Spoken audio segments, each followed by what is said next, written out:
ராசிகளாக ரிஷபராசிக்கு வருது. ரிஷபராசியை பொறுத்த வரைக்கும் குரு பகவான் பாத்தீங்கன்னா சிறப்பான பலன்களை கொடுப்பாரா அப்படின்னு கேட்டா கண்டிப்பா கொடுக்க மாட்டார். இது ஒரு விஷயம், மிக முக்கியமான விஷயம். அதனால சனி பகவான் யோகத்தை செய்வார்.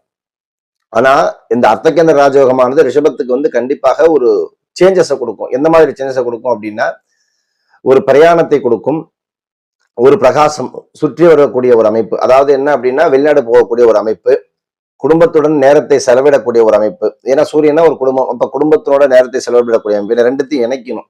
அது மட்டும் இல்லாம அப்படின்னு கேட்டீங்கன்னா, வேலை தொடர்பாக நிறைய விஷயங்களுக்காக பிரயாணத்தை மேற்கொள்வது, இதெல்லாம் நடக்கும். வாழ்க்கையில பாத்தீங்கன்னா அந்த அந்தஸ்து, சூரியன்னா கௌரவம், பதவி, புகழ், இந்த அந்தஸ்து மரியாதை எல்லாம் கொடுக்கும். ஏன்னா குருன்னா அந்த கௌரவமும் கொடுக்கும். அது மட்டும் இல்லாம அப்படின்னா குருனா காசு. அப்ப அந்த காசு சம்பந்தப்பட்ட விஷயங்கள், அதே மாதிரி வெற்றிகள், அதே மாதிரி பணம், தனம், இது எல்லாமே பெருகக்கூடிய ஒரு அமைப்பை ஏற்படுத்தி கொடுக்கும். நீண்ட காலமாக அந்த பிரச்சனை இருந்த வம்பு வழக்கு பிரச்சனைகள்லாம் முடித்து வைக்கக்கூடிய அமைப்பு, நீதிமன்றங்கள் எல்லாம் வெற்றி கிடைக்கக்கூடிய அமைப்பாக ரிஷபத்துக்கு வருது. சோ அப்ப அந்த குரு